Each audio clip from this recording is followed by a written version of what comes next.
Hoje é o nosso quarto estudo sobre decisões da fé. A palavra de Deus diz que o justo viverá pela fé. De fé em fé, como está escrito, o justo viverá pela fé. Então a vida cristã é baseada na fé. Se é baseada na fé, a Bíblia diz duas coisas sobre fé. Primeira coisa que a Bíblia diz sobre fé é que a fé sem obras é morta. Não existe. Então, por isso, a fé tem sempre decisões, está sempre fazendo decisões, ok? Outra coisa que nós podemos ter é essa fé viva. Já vimos aí nos primeiros estudos, essa fé viva, ela tem o autor e consumador da fé, ele é Jesus, ok? Ela vem a nós pela palavra e pelo Espírito Santo, pela obra do Espírito Santo. E quando o Senhor se move em nós, nós somos os responsáveis de entrar em ação. O Espírito Santo pode se mover em nós e nós não entrarmos em ação tranquilo. Muitas vezes fazemos isso, mais do que deveríamos. Então, há uma parte que é nossa na fé, é a nossa decisão. Agora veja bem, a Bíblia diz que o cristão tem que viver pela fé, de fé em fé. E sabe por quê? Porque segundo a palavra de Deus, você nasce de novo. Jesus disse lá em Mateus, lá no monte da transfiguração, não, no monte, quando ele foi traído, né, quando ele estava lá, chorando, orando, antes de ser traído, no Jardim das Oliveiras lá, ele disse, porque o Espírito, os discípulos estavam dormindo, não conseguiam orar com ele. E ele disse, olha, vigiai e orai para que não entreis em tentação. E ele diz uma palavra muito séria lá, o Espírito, na verdade, está pronto, mas a carne é fraca. O que é a carne? A carne é a nossa alma, são nossas emoções, a nossa mente, a nossa razão. Estou sempre dizendo isso, parece até muita repetição, mas se a gente realmente tivesse entendido, a gente nunca ia deixar a carne entrar no controle. O dia que a gente realmente entender, a coisa muda. Então vamos ficar dizendo até cair no coração, até mudar. Então o que acontece? Nós temos o problema da nossa alma. A fé é uma coisa que é gerada pelo Espírito Santo, a palavra de Deus, no nosso coração. Tem muita gente que pensa que a gente crê com a nossa mente. Fé intelectual, essa é fé. Nós vimos os 3 tipos de fé. Essa é fé até que o diabo possui. Porque a Bíblia diz que o diabo crê e treme. Está escrito lá em Tiago. Então, essa fé intelectual, de saber das coisas. Mas a fé verdadeira é aquela que entra, não só sabe das coisas, mas entra num processo de envolvimento, de prática daquilo que sabe. Essa é a fé verdadeira. Então, olha só, o que eu queria dizer para vocês é que aí nós estamos prontos, no nosso coração, para crermos. Mas quando chega a hora de entrar em ação, a fé encontra uma barreira chamada alma, chamado carne. E o que acontece com a nossa carne, a nossa alma? Ela distorce as coisas. Ela impede aquilo que Deus está querendo fazer. Ela impede a ação do Espírito na nossa vida. Resiste. Então o que acontece?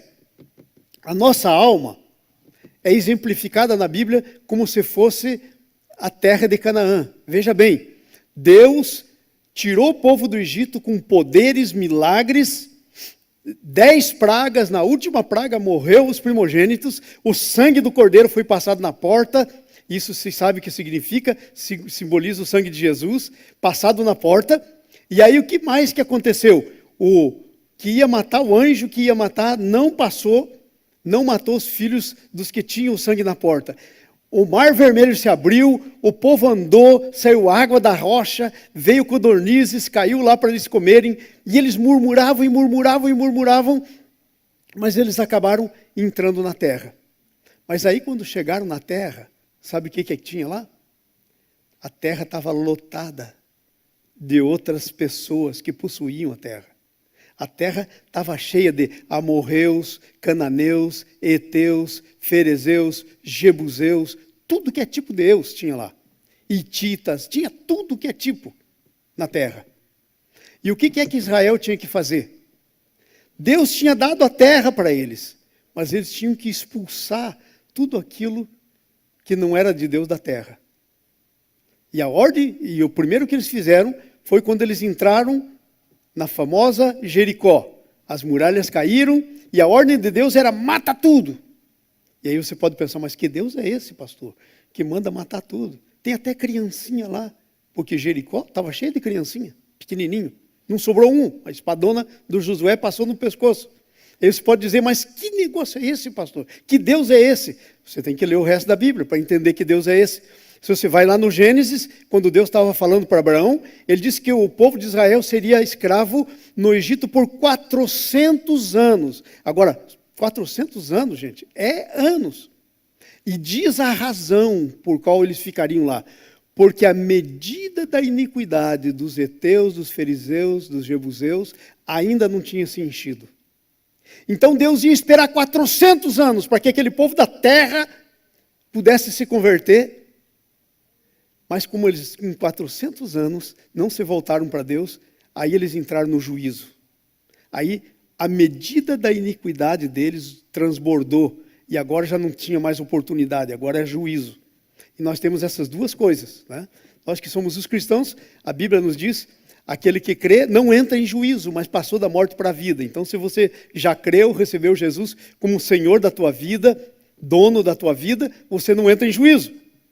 Mas há essas duas possibilidades. Ou você entra na graça de Deus, ou no juízo de Deus. Mas nós que já estamos na graça de Deus, temos um problema, que é o nosso eu. O nosso eu, quando a gente não conhecia Jesus, ele se assentava no trono. E ele mandava. Mandava e não pedia. Ele era o centro de todas as coisas. Era a nossa vontade, as nossas emoções, as nossas decisões, a nossa razão. Tudo funcionava, a gente estava sentado no trono. E aí vem Jesus e diz, no Mateus capítulo 16, versículo 24 em diante. Aquele que quiser vir após mim, e está falando para crente, estava falando para os 12 discípulos. Aquele que quiser vir após mim, negue-se a si mesmo e tome a sua cruz, cada dia e siga-me. Aquele que quiser ganhar a sua vida, perdê-la. O que perder a sua vida, ganha-la. E a terra na qual Israel entrou era um símbolo da nossa alma. A nossa alma não nasce de novo, ela tem que ser santificada. Nós nascemos de novo no nosso espírito, não na nossa alma. Ela tem que ser santificada. Tudo que é eu que tem na nossa alma tem que ser tirado fora, tem que morrer. Aquele que quer vir após mim, tome a sua cruz. Quem quiser ganhar a sua vida, perde. Quem quiser perder a sua vida, vai ganhar. Então, a nossa alma é símbolo dessa terra de Israel que chegou. Deus já deu o poder, porque você está espiritualmente vivo. Dentro de você tem o Espírito Santo vivendo. Ele é poderoso, sabe? Mas você tem que crucificar a sua alma. Você tem que expulsar tudo que é eu da sua terra. Enquanto você for viver uma vida cristã dizendo, não, eu não acho, não, eu não quero, não, eu não penso. E daí? Quem está aí com o seu pensamento? Se já não é mais você que vive, mas Cristo vive em você. Segundo a Bíblia, ser cristão é exatamente esse. Já não sou mais eu que vivo, então não me interessa. Para Deus não interessa o que você pensa, o que você acha, o que você crê. Já não sou mais eu que vivo, mas Cristo vive em mim.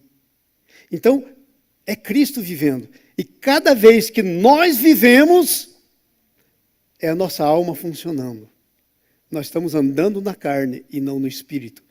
Então, esse negócio que nós estamos estudando aí das decisões de fé, as decisões de fé, elas têm duas áreas que elas têm que operar.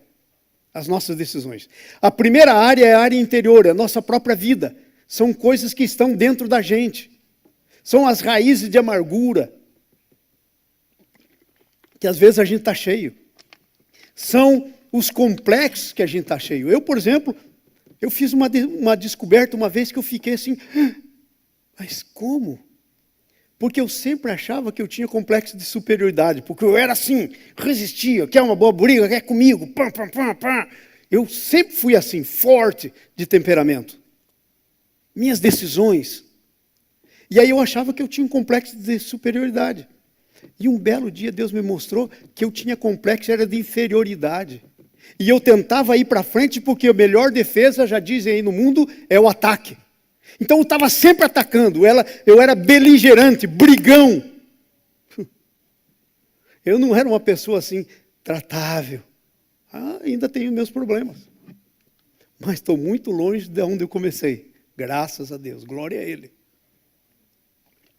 Que mudou a minha vida. Então eu descobri que era um complexo de inferioridade que eu tinha e que eu tentava esconder, e eu escondia atrás de ir para a guerra, de ter decisões. Eu até vivia uma coisa, eu não entendia naquele tempo, era ridículo. Mas às vezes eu estava até andando na carne e eu me gloriava. Minha glória era andar na carne, imagine. Como é que pode um negócio desse? É que eu não levava desaforo para casa, é que eu dizia tudo o que eu tinha que dizer. Mas se você disser tudo o que você tem que dizer, tua boca está sem controle. Tem que fazer o que o Tiago diz, tem que pôr freio, que nem cavalo, mula, na boca. Está lá escrito em Tiago. Entende? Então, eu às vezes me gloriava nisso. Eu achava que, imagina onde eu estava. Eu pensava, eu não era uma pessoa dócil. Para mim, as coisas tinham que ser resolvidas agora. Agora. Aconteceu é agora. É ok, Deus tem um tempo para tratar desse negócio, e eu lá que interesso com o tempo que Deus tem que tratar agora. Então, isso para mim não fazia diferença. Então, esses eram os eus da minha terra. Eram as decisões internas que a fé tem que vencer. Agora veja, Paulo escreve para os Gálatas dizendo, insensatos, no tempo que escreve para os coríntios, quanto tempo já são grandes, já conheceram a Jesus há tanto tempo, ainda tem que dar leitinho, como se fosse criança. Cresce! Então, por quê? Porque a fé não tocou as coisas internas do nosso eu. Ainda está cheio de ferezeu, jebuseu, queneu, eteu, eveu, está tudo zeus lá dentro. É eu, é a carne sangrando, derramando sangue. E ainda acha, eu sou crente. Não, eu sou crente. Deus me dá palavra. Eu tenho visão. Esquece que até uma mula fala, se Deus quiser. Acha grande coisa. O que Deus realmente quer é o caráter tratado. E a fé é a maneira de Deus tratar o caráter. A fé é a maneira de Deus botar o nosso eu no chão, no lugar dele, na cruz. Mão crucificada, boca crucificada, olho crucificado, pé crucificado. Então são duas áreas que as decisões de fé têm que tocar. As áreas interiores. E vou dizer, de longe são as mais difíceis. É tão difícil que é exemplificado na Bíblia pelo pessoal que morava na terra. Tem que tirar os gigantes da terra. Há gigantes dentro. Fortalezas que têm que ser quebradas. E depois, as áreas externas. Nós também temos que lidar com muita coisa que não tem nada a ver com a gente. Nós temos que lidar contra o mundo, por exemplo, que nos assedia. Ok? São coisas, são situações que estão fora da gente. Mas essas são muito mais fáceis de discernir, de saber, do que as interiores. Ok? Então, veja aí como é que nós dizemos, na nossa introdução. As decisões da fé são aquelas que seguem os princípios bíblicos para um relacionamento correto com Deus. Israel entrou na terra, Jericó não deu nem para o cheiro, como a gente diz. Caíram as muralhas, entraram lá, destruíram, não tiveram nem que suar, mas estavam seguindo os princípios bíblicos para o relacionamento correto com Deus. Deus disse, 7 dias, uma vez por dia. No 7º dia, 7 vezes. Na 7ª vez, toca a trombeta e grita. E eles fizeram. Seguiram os princípios. Aí eles acharam, isso é mole. Mas um tal de um Acã pegou barra de ouro, barra de prata, pegou vestes, escondeu debaixo da tenda dele. Aí quando eles têm que lutar com o próximo inimigo, que era um inimigozinho insignificante, cidadezinha sem muro, Ai era o nome da cidade. Sabe o que acontece? Eles perdem. Morre bastante gente lá. Aí o Josué disse, não, esse negócio está errado. Nós não somos perdedores, nós somos vencedores. O que é que está errado? E Josué vai orar para o Senhor. E aí o Senhor mostra que tinha pecado no meio do povo. Então, às vezes você não acredita muito que o teu pecado pode atingir o povo de Deus? Pode sim. Aí está a história de Ai, que aconteceu por causa do Acã. Se você é parte de um corpo, teu pecado joga lama no corpo. Tuas decisões afetam o corpo. Impedem o corpo. Às vezes nós estamos assim, ai, por que essa igreja? Eu tive que lidar esses dias com um irmão aí, que estava dizendo para mim, ai pastor, tanto tempo, veja como está a igreja. Aí eu perguntei, por que você acha que está assim? Ele falou, não sei pastor, esse povo não quer nada. Eu falei, sabe aonde começa? Com você. Porque se você for cheio do Espírito Santo e entrar nesse lugar, a atmosfera muda. Começa comigo. A gente está querendo julgar meio mundo. Esquece, quando eu aponto um dedo assim, tem 3 aqui, ó, para trás. Está sempre com a bocão, ó, língua ferina de cobra. Blá, blá, blá, blá. E esquece que a coisa tem que começar em mim, é um inimigo interno. Ok? Então, é assim que é. Né? Mas Deus quer que a gente entre num relacionamento com Ele de vitória. Essas decisões liberam as bênçãos para nós e para a nossa geração. Não é só para você. Você está abrindo caminho para uma geração. Você está abrindo caminho para outras pessoas, que às vezes nem são da tua geração. São pessoas que Deus põe na tua frente. Para a nossa geração. Elas resolvem os problemas interiores e os problemas que estejam fora de nós. A fé, irmãos, resolve qualquer problema. Sabe? Não tem problema que não possa ser resolvido pela fé. Não tem, não existe. Não existe. É só você ler Hebreus, você vai ver quanto tipo de problema foi resolvido. Vamos lá para o nosso próximo primeiro slide.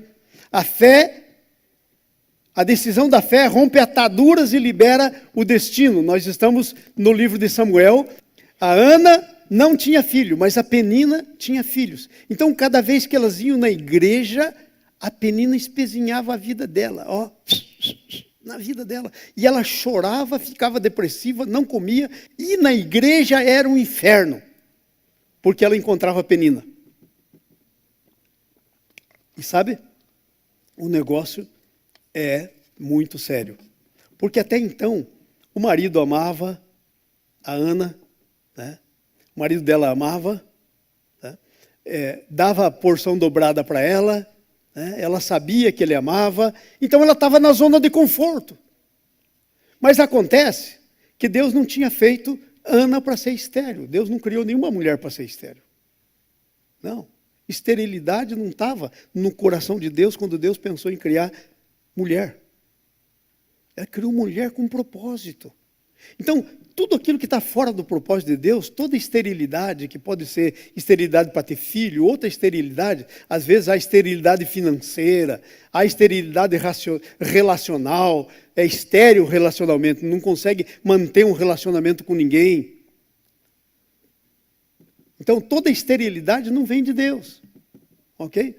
Tem que fazer uma decisão de fé, mas veja, às vezes fica na zona de conforto, como Ana. Ano após ano vinha. E na igreja era terrível. Mas um dia ela falou, chega esse negócio. E sabe, se a gente perguntasse para Ana, e se eu fosse a Ana, vamos dizer que eu sou a Ana, perguntasse para mim, Ana, qual é o teu maior problema? Sabe o que possivelmente eu ia dizer? A Penina. Porque ela inferna a minha vida. Eu não posso nem ir na igreja, nem ser crente direito por causa da dita Penina. Mas eu estaria enganado nessa resposta. Porque o problema não era a Penina. Qual que era o problema? A minha esterilidade. Porque a Penina estava jogando duro na minha esterilidade. Se não tivesse esterilidade, a Penina não podia pegar no meu pé. Vocês entenderam? Então, muitas vezes nós estamos assim, tratando das coisas secundárias. O problema da Ana era a esterilidade. A Penina era só uma consequência da esterilidade dela. Então, olha só, Ana não veio no mundo para ser estéril. E um dia ela disse, já chega. E ela se encheu de fé e resolveu orar ao Senhor e resolveu o problema dela. Agora, gente, presta atenção. Nós temos um entendimento romântico da fé. Que nós pensamos assim que para ter fé, deixa eu dar um exemplo para vocês. Nós temos um entendimento do Naamã, aquele general leproso que o Eliseu curou. O entendimento de fé que ele tinha é que ele ia visitar o Naamã, ele era leproso, então o profeta vinha, ia fazer assim umas coisas, ia mover a mão, ia dizer umas palavras mágicas, então ele ia imediatamente ficar curado. Mas daí veio o profeta e disse para ele, vá lá no Jordão e se lave 7 vezes. Ele falou, o quê? Se fosse para se lavar 7 vezes, eu tenho Abana, Farfar, que são 2 rios de Damasco, limpos, cristalinos. Esse rio poluído aí, olha o conceito errado de fé que ele tinha. Ele achava que ia vir o profeta, aparecer diante dele, mover a mão, fazer alguma coisa, e ele ia ser curado. Quando o profeta disse para ele tomar banho, mergulhar 7 vezes no rio, ele falou, não, isso aí não vai adiantar nada. Vocês entenderam?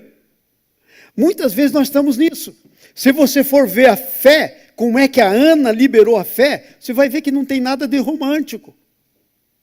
A Ana estava lá na angústia dela, só chorando, não tinha apetite para comer, estava depressiva. E ela resolveu, sabe de uma coisa? Chega! Hoje eu mudo essa situação. E é isso que é fé. Fé é uma decisão de criar uma mudança na situação.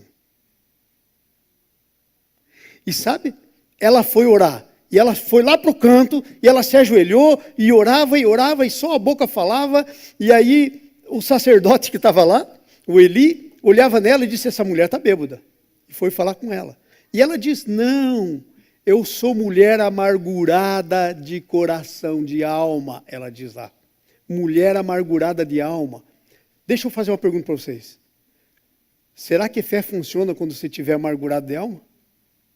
Ué, funcionou para Ana. Ela disse, eu sou amargurada, porque eu não posso ter filho. Ela começou a dizer um monte de coisa. E a pergunta é, a fé da Ana funcionou? Funcionou. Então, nós temos que quebrar com esse entendimento romântico que nós temos aí, de fé. Agora, presta atenção. Com a alma amargurada. Parece que vai poder exercitar fé? Ué, Ana pôde. Porque fé não é emoção. Fé é decisão. Não interessa se está amargurado, não interessa se está chateado, não interessa o que aconteceu. É decisão. Então a Ana tomou uma decisão. Chorou e orou ao Senhor. Deus ouve a oração de gente amargurada que chora? Ouve! Escutou a da Ana, porque tinha fé, é possível liberar fé. Fez um voto. Será que Deus ouve o voto de gente amargurada, chorão?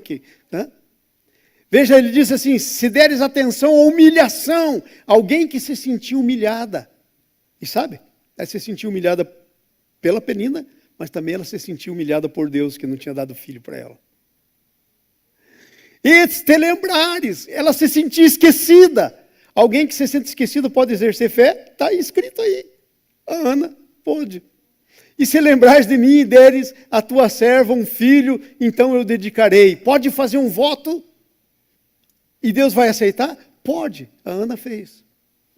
Então a Ana resolveu o problema interno dela. Ela não tinha nascido para ser estéril.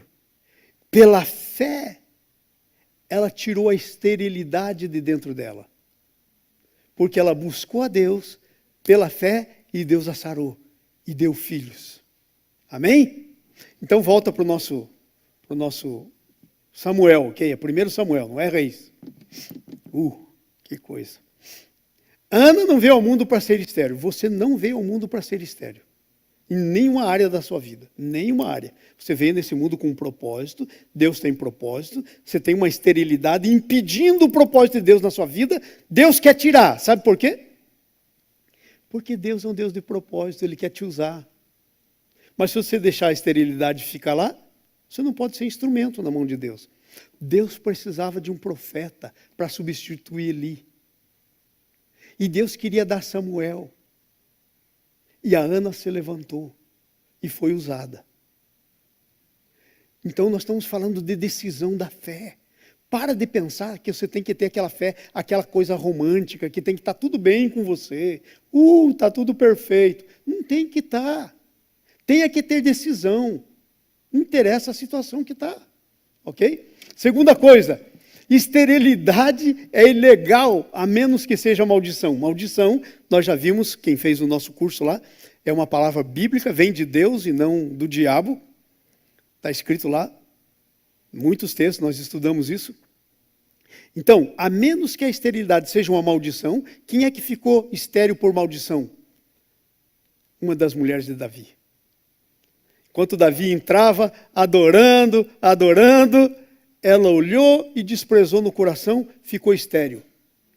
Mical, essa mulher não podia ser curada, porque Deus pôs a esterilidade no coração dela. Mas a esterilidade da Ana, Deus não tinha posto, porque quando Deus quer que seja, ninguém muda. A esterilidade da Ana era ilegal. Irmãos, deixa eu dizer para você, na sua vida tem muita coisa que é ilegal, não pode estar lá. São valentes na tua terra, que você tem que expulsar. Você tem que tirar de lado. Você tem que lutar com eles. Pela fé. Você tem que limpar a sua terra. Então, a menos que seja, mas não era. Ok? Então ela orou. Se o Senhor quisesse que a Ana ficasse estéril, gente, ela não ia ter filho nunca. A Mical nunca teve filho. Mas aí era outra questão. Esterilidade é removida quando pela fé nos santificamos. Fala comigo. Vou remover toda a esterilidade da minha vida, me santificando. Santificar-se quer dizer separar-se para Deus. Veja o que a Ana fez. A Penina, e o marido dela, mas eu não sou melhor do que 10 filhos, Ana, que paz, Penina. Aí ela disse, não, peraí, eu vou me separar para Deus. Achou um cantinho do templo, lá longe, isso é separação. Foi lá, no cantinho lá, ficou lá só ela e Deus. Separação. Separação é quando você se coloca numa posição de que é você e Deus. Entenderam? Então isso é santificação. A palavra santificação quer dizer isso, se separar.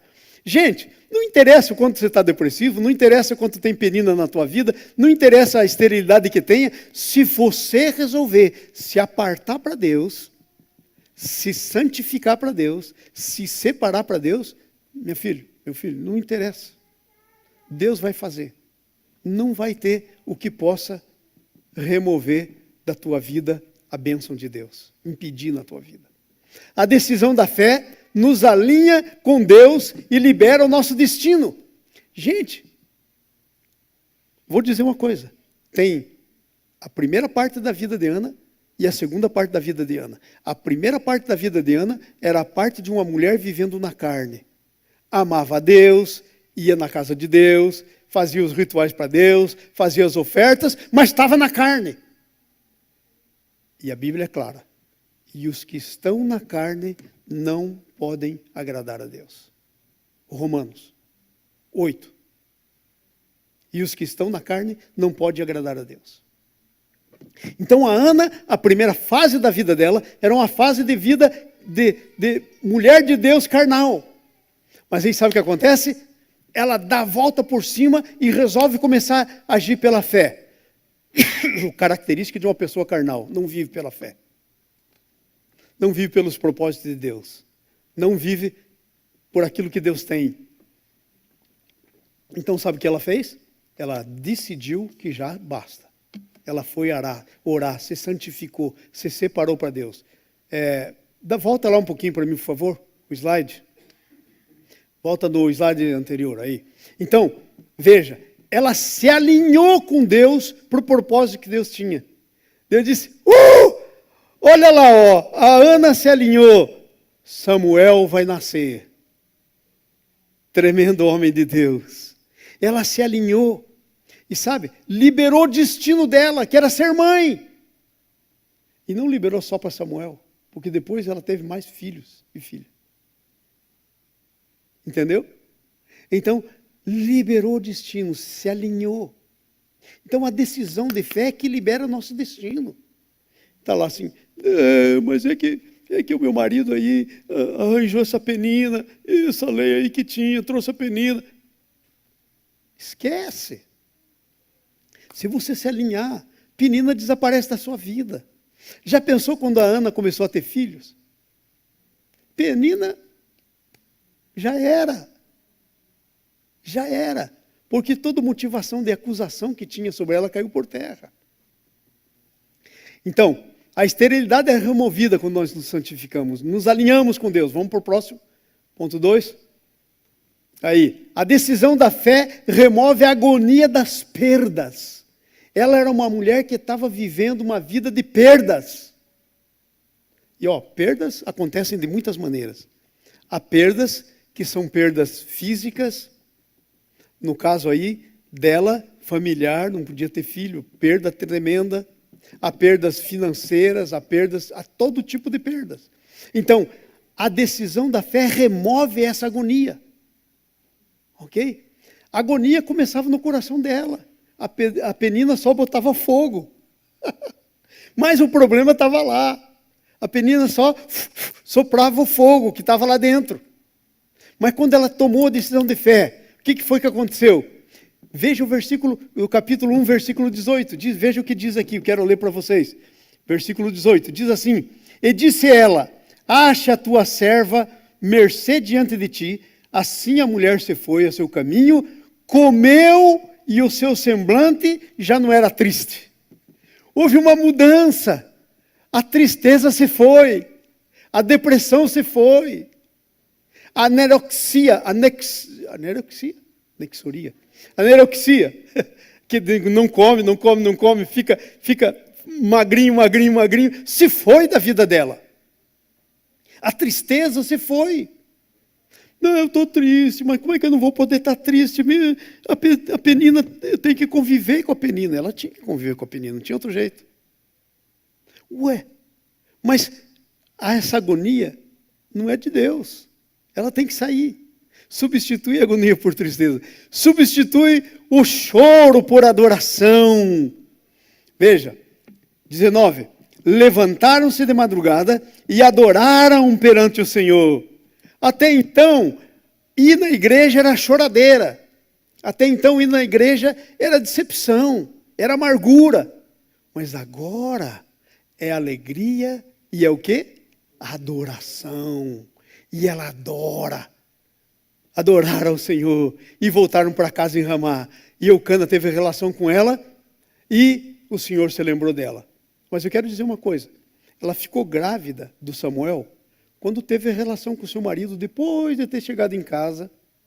Mas sabe aonde que o Samuel foi gerado? Quando ela estava de joelho, chorando e orando. Ali o Samuel foi gerado no reino dos céus. Sabiam disso? É assim que a gente gera as coisas que vão aparecer aqui na terra. Elas têm que ser aqui na terra como é no céu. Foi o que Jesus ensinou no Pai Nosso. Aqui na terra como é no céu.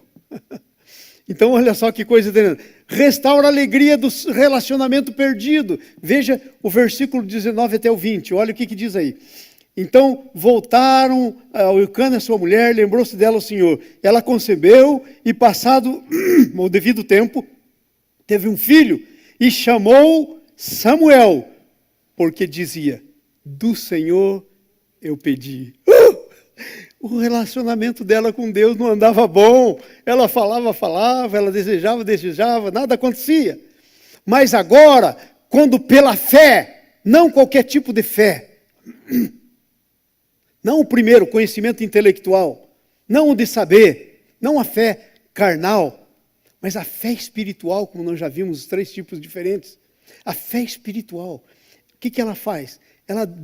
Você volta no relacionamento com Deus. De Deus te ouvir, Deus responder tuas orações. Já pensou quanto tempo perdido?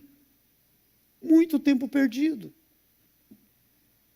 Prover uma oferta superior. Sabe qual que foi a oferta dela? O seu próprio filho. Ela vem trazer o seu filho, e o filho só tinha desmamado. Agora, abre um parênteses aí. O Eli era um péssimo pai, porque os seus filhos morreram.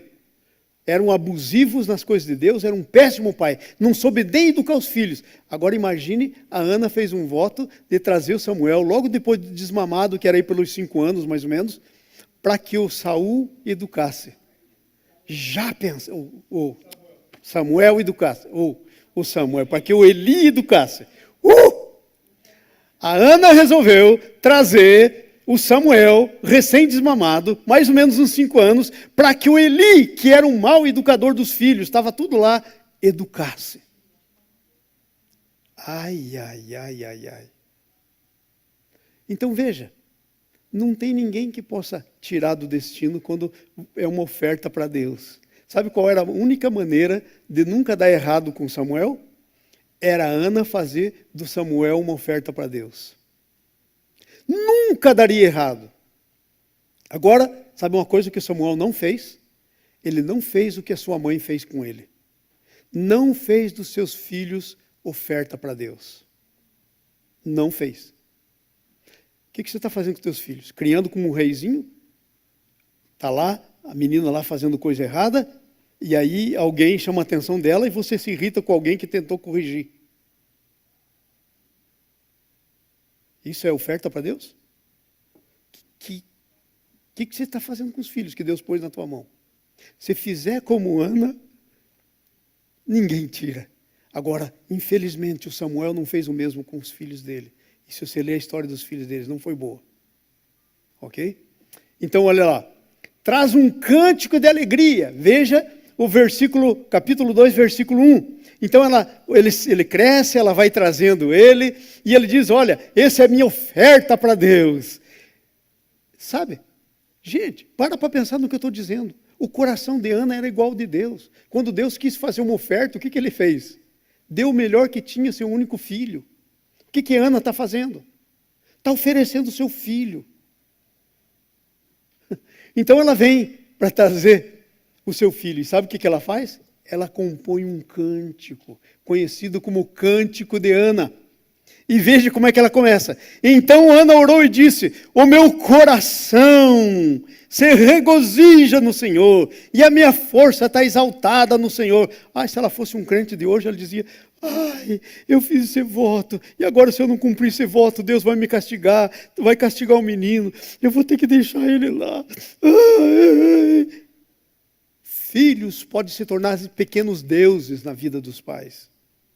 Pode ocupar o centro. Se o seu filho for o centro, está perdido, pobrezinho. Entendeu? Mas ela vai e entrega, e ela diz, glória a Deus, eu estou entregando, e eu não estou entregando para o Eli, o meu Samuel.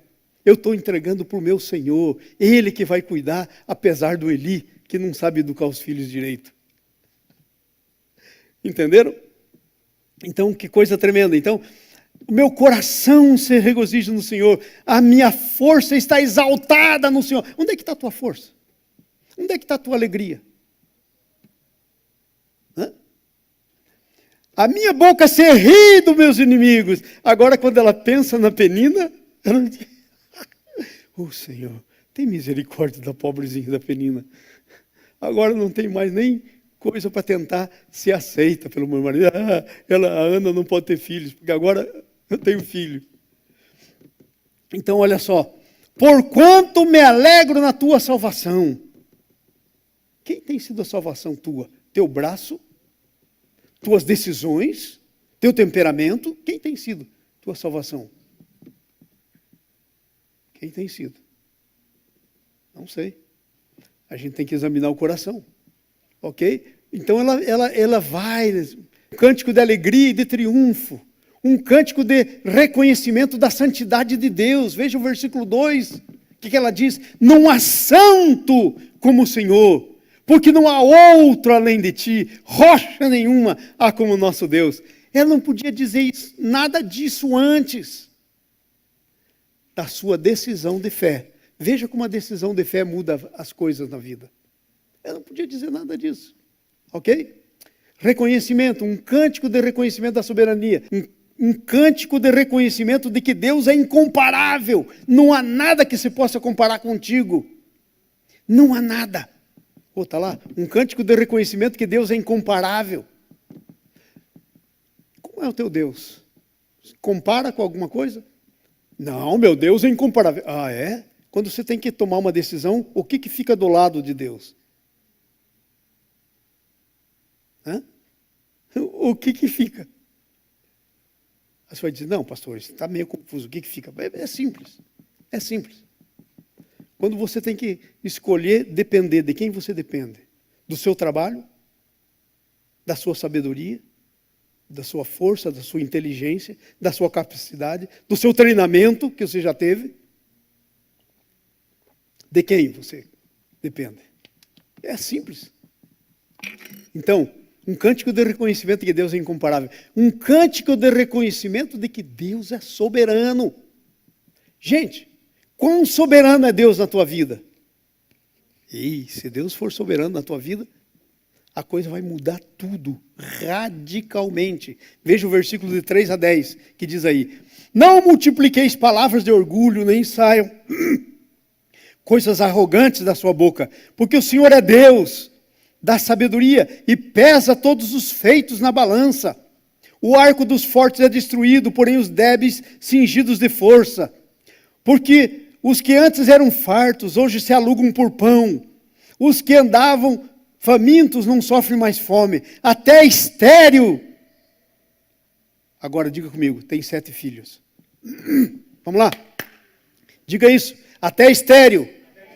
Tem 7 filhos. Agora responda para mim, quantos filhos Ana tinha? Um só. E estava entregando. Se você entregar o que você tem, outros vêm. Outros vêm. Deus vai acrescentar para você. Até estéril. Sabe o que a Ana estava fazendo? Ela entregou Samuel e profetizou. Como Deus disse para o profeta, profetiza. Ela falou, estou entregando esse, mas eu, a estéril, vou ser mãe de filhos. Não de um filho.